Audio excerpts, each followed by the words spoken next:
Hello and welcome to a video on deciding what to use when you're asked to find the average value, the average rate of change, the net change, or the accumulated value of a function. Here we're given two different problems, each with 4 parts.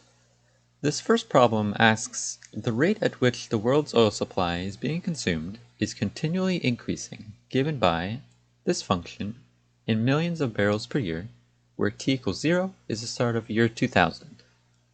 This bottom problem asks, the temperature measured in degrees Fahrenheit is given by this function, where d is measured in days. So if you glance at each of the parts, you may notice that they ask for very similar values. For example, the second part in problem 1 asks us to find the average change in oil used between 2000 and 2010, while the second part of the bottom problem asks us to find the average change in temperature in the first 30 days. So they ask for very similar things, but the setup is different.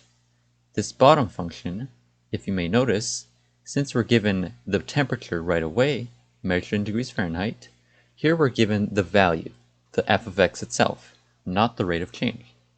While this top problem, we're given r of t, which is the rate at which the world's oil supply is being consumed. Not the actual barrels that are used, but the rate. So f prime of x is given here. So we're going to solve the first part of the first problem. This first part asks us to find the total quantity of oil used between 2000 and 2010. So whenever a question asks us to find a specific value, we're going to have to think of what that is directly related to. Is it directly related to the rate function or the quantity function?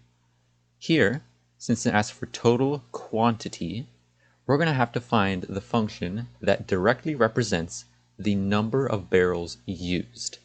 Here, we're given the rate, not the actual quantity. So we're going to have to define a new function, which we'll call Q of t, to be the quantity of oil in millions of barrels. So, how is Q of t related to this function we're given here? Well, remember that R of t represents the rate at which the world's oil supply is being consumed. So R of t is the rate of change of Q of t, the quantity of oil. So we can write that Q prime of t, the derivative of Q with respect to t, is just going to be R of t, which is this function right here. So since we're asked to find the total quantity of oil used between 2000 and 2010, all we'd have to do is find the net change in Q of t on the interval 0 to 10. It's as if we're being asked to find the total displacement of somebody between two different times. All you'd have to do is find the net change in their position to get the total displacement. Where did they end up, and where were they at the beginning? Subtract those two distances, and you'll get the total displacement, the net change. But since we're not given Q of t, we're only given the rate of Q of t, we're going to have to find it in a different way. The way to find that is by using a definite integral. This definite integral is going to help us ask, how much has our R of t accumulated between t equals 0 and t equals 10? So we'd write Q of 10 minus Q of 0, which is the net change in Q of t, is going to be the definite integral from t equals 0 to t equals 10 of Q prime of t dt. This definite integral is just asking how much has our rate of change function accumulated between t equals 0 and t equals 10. That will find us the net change. But since Q prime of t is R of t, we can plug this in and end up with this integral expression. Taking the definite integral, we get this function with these endpoints. Plugging in these endpoints and subtracting them gives us 12.06. Now, to get the units, we can look at our integral expression. This function right here, remember, this was R of t, and R of t is measured in millions of barrels per year. So this expression right here is in millions of barrels per year. while dt is going to be the change in time, which is measured in years. So, multiplying these out, the years cancel, and you're just left with millions of barrels. Now, another way to solve this would be to actually find what Q of t would actually be. Now, in order to find Q of t, we're going to have to find what the antiderivative of R of t is, since R of t represents the rate of change of Q of t. So to find the antiderivative of R of t, we just have to integrate Q prime of t, which is just R of t. Integrating this gives you this function right here. Notice we have a plus c because we took the indefinite integral. And so, to find the net change in Q of t, we just take our newly found Q of t function and then plug in 10 and 0 and subtract these values. Notice that this plus c will go away because you'll have a c minus a c. So you'll get the same result, but it's a little lengthier. So our final answer will be that about 12.06 million barrels were used between 2000 and 2010. Now, moving on to the function that gave us the value of some kind of temperature, we're going to solve this first part. Find the net change in temperature in the first 30 days. Remember, to find the net change in the value, we just have to find the difference in our function at those 2 points, or we can ask ourselves, how much did our rate of change function accumulate over that time period? But notice that we're given T of d, the actual temperature itself, not the rate of change of the temperature. So we're not given this T prime of d. As a result, we're going to have to find the difference in T between 30 and 0 days. So to do that, all we'd have to do is find what T of 30 and T of 0 are and subtract them. Plugging in 30 and 0 for d, we get the values of 54.645 degrees Fahrenheit and 40 degrees Fahrenheit. Now, subtracting these values, we get a value of 14.645 for the net change in temperature in the first 30 days. So, we're done that question. The other way you could go about solving it is by actually finding what T prime of d is. Notice, remember, we were not given what T prime of d was, so we can just find what it is by taking the derivative of T of d. Taking the derivative gives us this, and all I have to do is find the definite integral of that from 0 to 30. But if you do that, you'll just end up with the same expression, so it's the lengthier way to do things. So, going back to our other problem, where we're given the rate function, we're going to solve the second part. The second part asks us to find the average change in oil used between 2000 and 2010. So again, we're going to define a function Q of t, which will represent the quantity of the oil. Now, to find the average change in something, there's 2 ways to go about doing this. We can literally find the average value of our rate of change function, which is this expression right here, or we can find the average change by doing arog of our function. In order to decide which of these we can use, we're going to have to look at what we're given. Notice that we're given the rate at which the world's oil supply is being consumed, not the actual quantity. So, the function that uses the rate of change is this, Q prime of t. So, to find arog from Q prime of t, we're going to have to find the average value of R on the interval 0 to 10. We know that Q prime of t is just R of t, so we can plug R of t into this integral and get this equation. This integral right here is something we actually already found. That was the result of our total quantity used between 2000 and 2010 that we solved for in the first part. And we found that to be 12.06 million barrels. So all we have to do is multiply by this 1 over 10. Now the units of this 1 over 10 is just going to be 1 over years, because notice here we're doing 10 years minus 0 years. That's the time period that we're working on. That's our interval. So, multiplying these units out gives us a final unit of million barrels per year. So we can answer this question by saying that about 1.206 million barrels per year is the average change in oil used from the year 2000 to 2010. Notice that we got a positive result as our average rate of change. A positive rate of change means that the amount of barrels we're using is going up every year. Now, this makes sense because if we look at our problem, and notice that it says the rate at which the world's oil supply is being consumed is continually increasing. So, since we got a positive result, this answer is logical. Now, we could have taken the other way and found AROC using the slope formula. In order to do this, we need Q of t. We took this path because we knew Q prime of t, or R of t. So, in order to find AROC with slope, we're going to have to find what Q of t is. To find Q of t, all we have to do is find the indefinite integral, or the antiderivative, of R of t. Doing this gives you this function right here. Now, all you have to do is plug in Q of 10 and Q of 0 and subtract them and divide by the time interval that you're working on. And you'll get the same exact answer of 1.206. Except this one takes a little more time to do because you're going to have to find the indefinite integral and then apply this subtraction. Now let's look at the similar part for this problem right here. This problem wants us to find the average change in temperature in the first 30 days. Now remember, to find the average change in something, there's two ways you can go about doing this.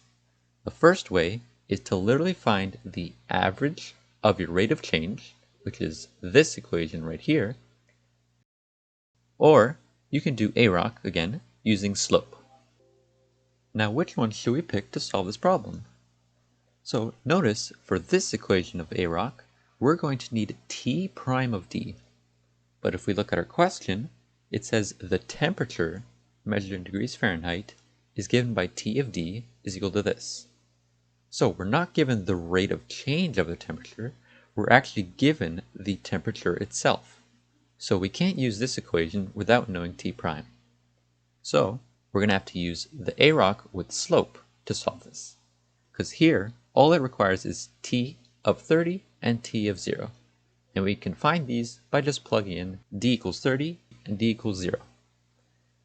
So we found this T of 30 minus T of 0 before to be 14.645. Remember back in the first problem, first part, we found this value along with another one. This denominator is measured in days. Since we're finding the first 30 days, it's going to be the change in time. So 30 minus 0. 30 days minus 0 days. So our units are going to be in degrees Fahrenheit per day. So we can answer this question by saying 0.488 degrees Fahrenheit per day is the average change in temperature in the first 30 days. Notice that once again, we got a positive result as our average rate of change.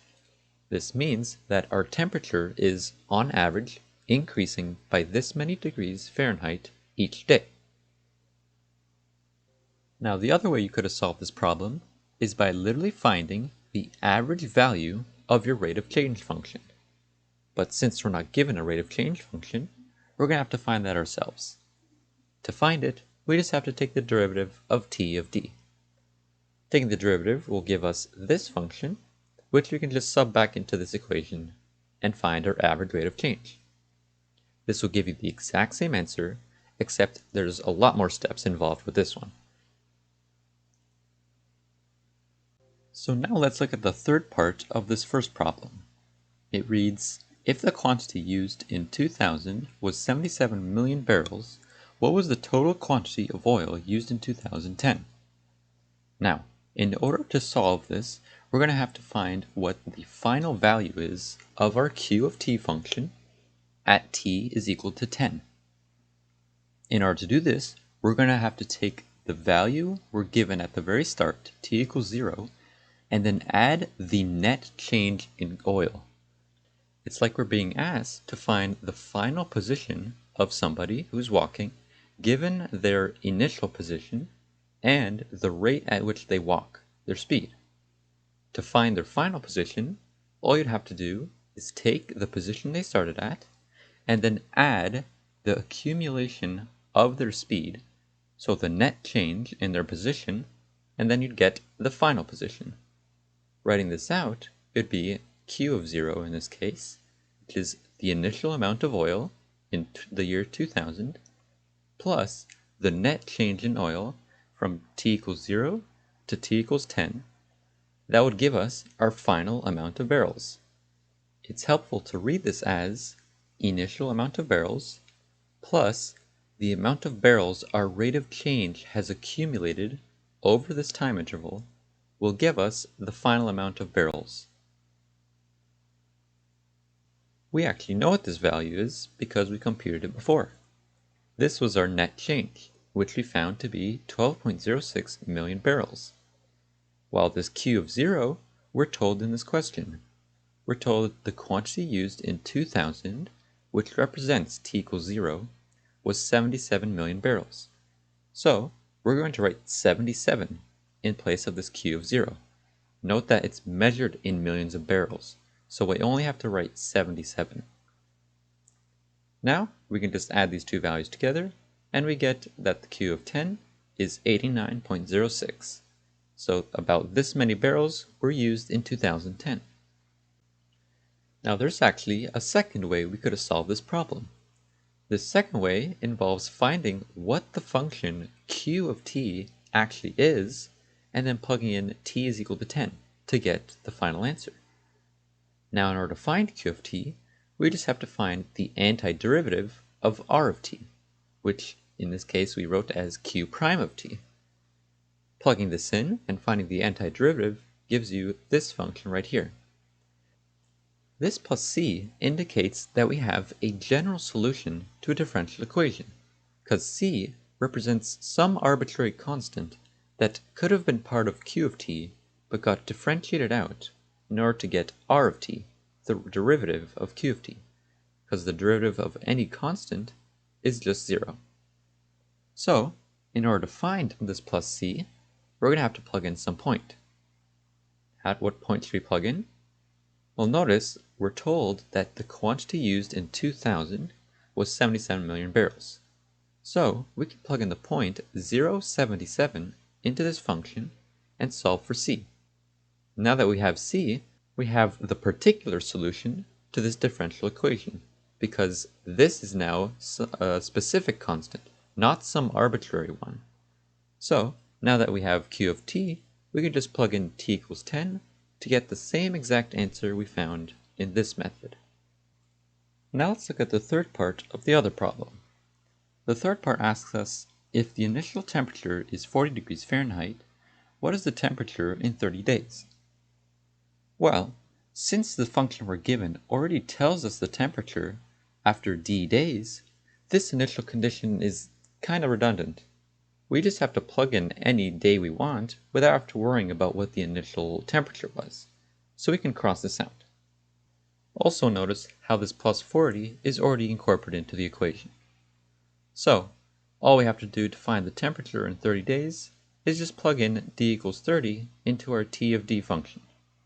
And this will give us a value of 54.645 degrees Fahrenheit, as we found in the first problem.